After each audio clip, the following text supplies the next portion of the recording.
로케이트링에 이어서 스프루브시 모델링을 시작하겠습니다. 로케이트링은 제가 회전이라는 명령어를 쓰지 않았죠. 돌출이라는 명령어를 써서 그냥 작업을 했고, 스프루브시는 회전이라는 명령어를 써서 모델링을 하는 게 편할 것 같아요. 어느 부분을 스케치를 할 거냐면 바로 센터라인을 기준으로요. 여기 죄송해요. 센터라인이 반대되지 않아서 센터라인을 기준으로 이 부분을 모델링을 해서 회전을 하면 쉬울 것 같습니다. 그럼 일단 시작을 해볼까요? 치수부터 한번 인지를 하고, 자, 여기 스프루브시가 여기 단이 있어요. 여기 이렇게 단이 있죠. 이 단의 역할은 무엇이다? 이렇게 단이 있는 게 이렇게 단이 있죠. 그렇게 해가지고 위에 단의 여기 파이가 35파이인 거고 아래 단이 40파이입니다. 그리고 이 단의 여기서부터 여기까지의 높이 값은 5mm인 거죠. 그러면 이 부분으로 어떤 부품이 오죠? 로케이트링이 이렇게 와서 눌러주죠. 이 5mm 구간을. 그러면 우리가 로케이트링을 모델링을 했으니까 로케이트링을 기준으로 이 부분을 로케이트링 바닥면으로 해서 모델링을 한꺼번에 같이를 해도 같은 PRT에서 해도 참 편할 것 같아요. 그러면 따로 두 개를 조립을 하진 않아도 되니까요. 그런 방법으로 모델링을 시작을 해보겠습니다. 유지 띄워서 시작을 하죠. 자, 우리가 앞에 작업을 했었던 바로 로케이트링이고요. 로케이트링을 했었던 스케치는 제가 레이어를 바꿔서 없애겠습니다. 그리고 이 평면도 없애고요. 로케이트링 부품만 하나 둘게요. 그 다음 스프루브시는 평면을 로케이트링 작업할 때는 평면을 제가 XY를 잡았는데 스프루브시는 XY를 잡아서 해선 안 되겠죠. 왜냐면 회전을 한다고 했으니까 어느 평면을 잡아야 할까요? 지금 여러분이 보고 있는 이 화면 그대로 이 보이는 뷰를 평면으로 잡으면 될 것 같아요. 지금 보고 있는 거는 XY가 있고 지금 Y축이 유저 쪽으로 지금 쏘고 있죠. 이렇게 그러면 스케치를 선택을 하는데 Y축이 이렇게 서 있게 해서 선택을 한 평면을 가지고 들어가겠습니다. 그리고 제가 스프루브시를 모델링을 하도록 할게요. 먼저 로케이트링 모델링이 있으면 조금 불편할 수도 있으니까 이건 컨트롤 B. 여러분 컨트롤 B를 누르면 이렇게 선택하라고 개체 선택을 하라고 뜨거든요. 여기서 로케이트링 선택해서 확인 하면 이게 뒤에 화면으로 넘어가 있죠. 이 상태에서 프로파일을 이용을 해서 스프루브시 형상을 대충 그리겠습니다. 제가 치수가 오토가 되지 않게 설정을 바꾼 다음에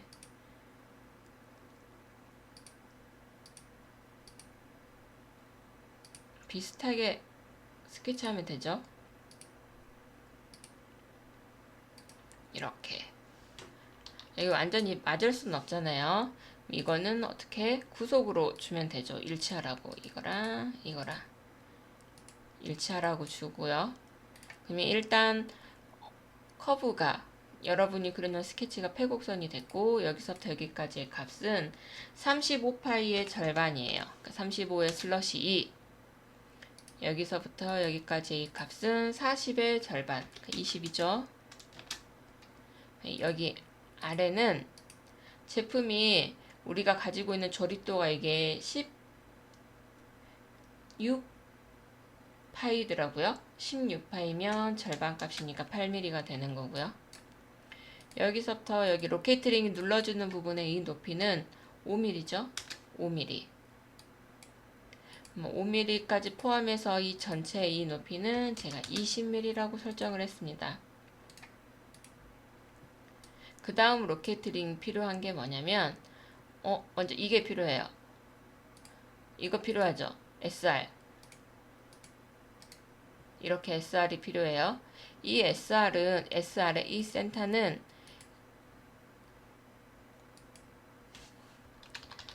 SR을 그리기에 앞서서 제가 화면을 검은색으로 바꿔볼게요. 검은색으로 바꿔놓고 로케이트링의 치수는 정확하게 잡혔는데 위치가 잡히지 않아서 이렇게 돌아다니죠. 먼저 로케이트링 우리가 모델링 했었던 거 보면 스프르보시가 지금 눌러지는 면이 Z0 값이죠. 이 X축이 있는 값.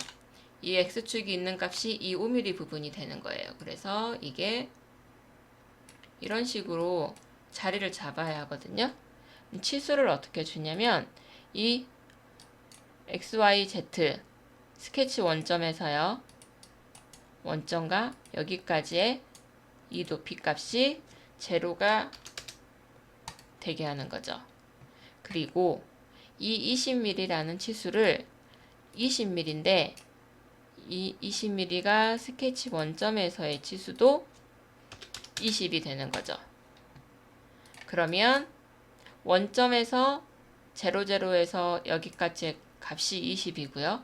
그 다음에 높이가 제로이기 때문에 이 스케치는 돌아다니지 않죠. 위치를 확실하게 잡았죠.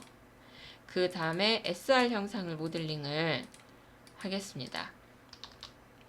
SR에 여기서부터 여기까지 센터는 똑같이 센터를 쓰니까요. 그 다음에 여기까지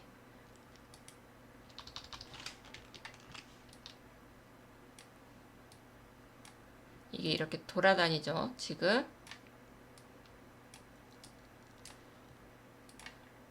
이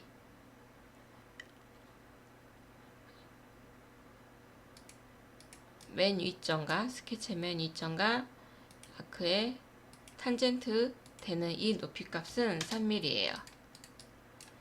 R값 넣겠습니다. R값은 여기에서 레디얼로 바꿔가지고요. 반지름 값은 18R이에요. 아크로 모델링을 했기 때문에 파이가 아니기 때문에 여기에 보면은 RP라고 되어 있죠. 그게 반지름 값입니다. 그래서 그냥 바로 반지름 값을 입력해 주면 되고 트림으로 지워보겠습니다. 그 다음 이도라는 스프루붓이 지나가는 길 있죠. 이거 할 때 이렇게 구속 잡히지 않게 적당히. 그 다음 각도를 여기서부터 여기까지 이 각도가 1도예요. 그 다음 노즐의 파이가 있었죠. 원점에서 내가 방금 그린 커브 사선의 엔드값까지 높이가 아니고 요 폭이 3.5에 나누기 2. 근데 이게 이제 돌아다니죠. 높이는 어디에 고정이 되냐면 지오메트리 형상 구속을 줘서 곡선 위에 어디? 이 곡선 위에 방금 이 엔드 포인트가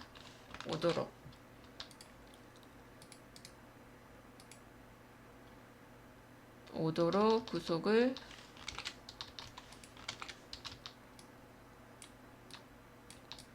주면 되는데 지금 이게 무언가가 구속이 잡혀버렸네요.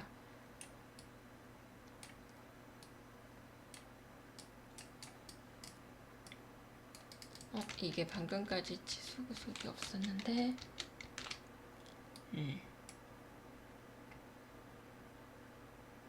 이게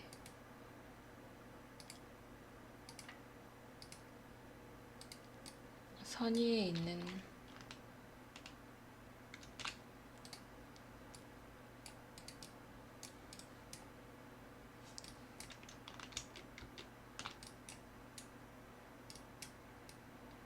일도라는 구속을 주고요. 트림으로 지워볼게요. 이건 지우고요.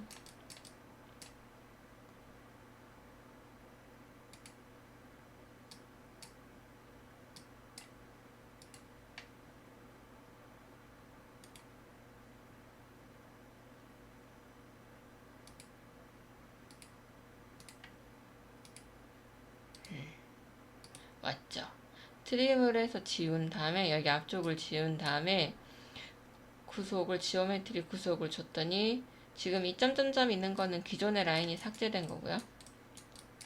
그 다음에 여기 아랫부분도 트림을 해주면 우리가 필요한 커브는 하나, 둘, 셋,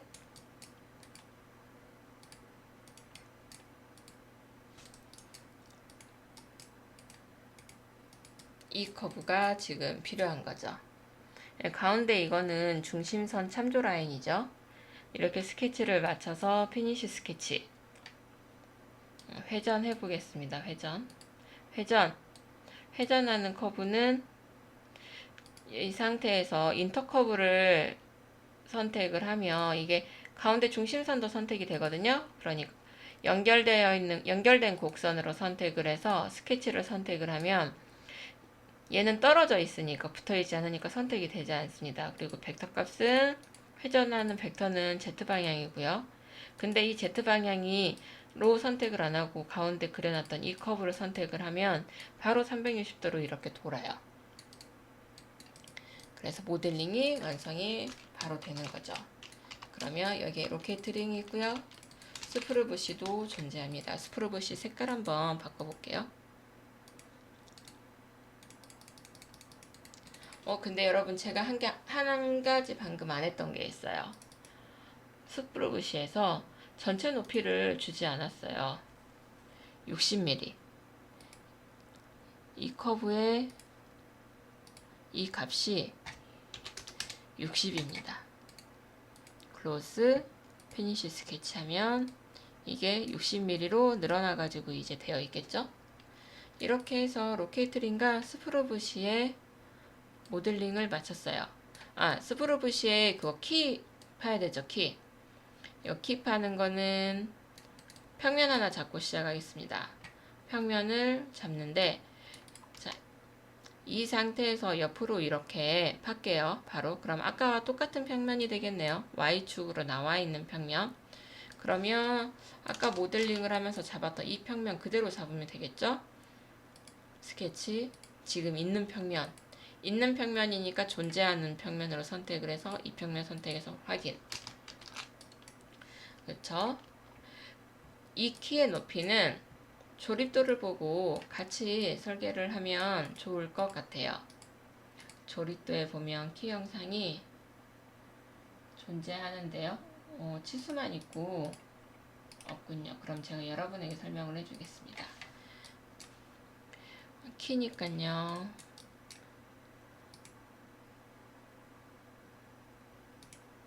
이렇게 하나 파죠. 치수는 여기에서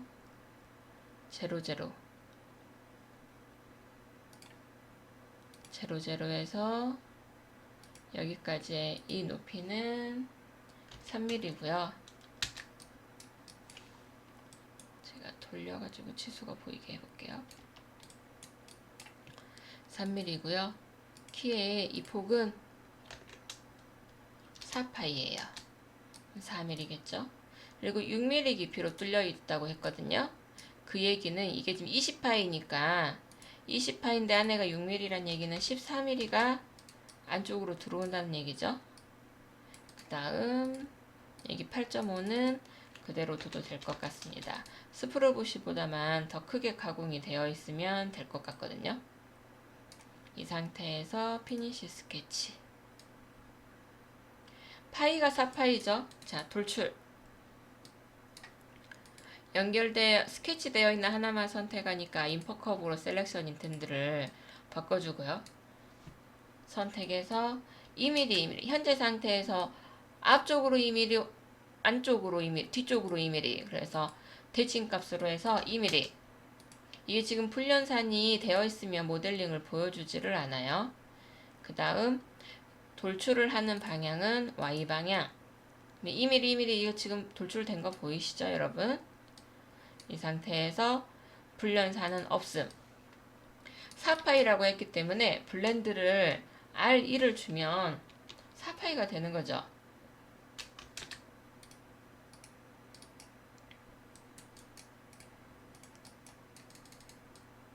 이렇게 해서 이거를 빼도록 하겠습니다.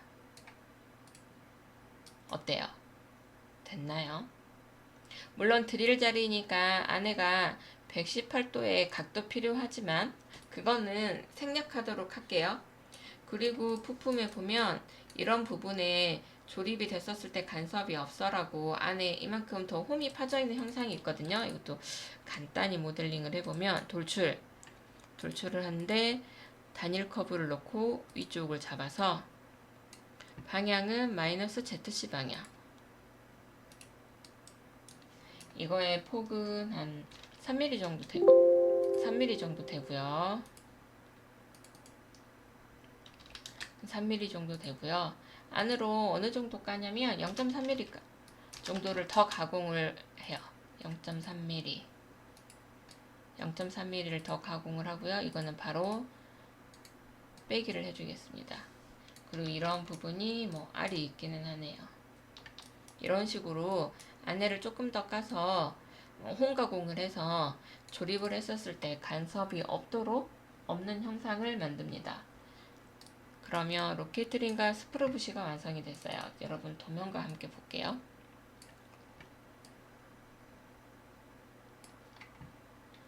스프루브시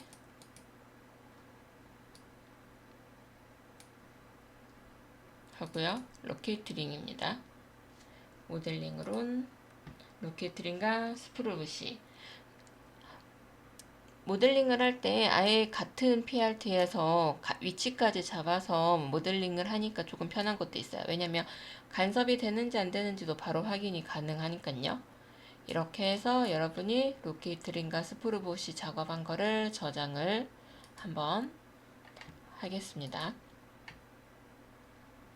그럼 여러분이 로케이트링과 스프루봇이 작업된 것들 중에 이렇게 스케치 같은 건 이제 필요하지 않으니까 레이어를 바꿔보도록 하죠. 레이어 바꾸는 거 여러분 기억나세요? 컨트롤 J 누르고 스케치 선택해서 OK 누르면 레이어를 몇 번으로 넣을 거냐? 저는 256번으로 넣을 거예요. 256번 레이어는 여기 지금 꺼져 있죠? 그래서 레이어가 설정이 되지 않습니다. 보이지 않아요. 이거 256번을 키면 이제 보이는 거죠. 그리고 썼던 이 평면은 255번이라는 레이어를 보내고 저는 이렇게 솔리드 모델링 두 개만 가지고 보이게 1번 레이어로 놓고 그대로 작업하겠습니다. 여기까지가 스프루브시의 모델링이었습니다.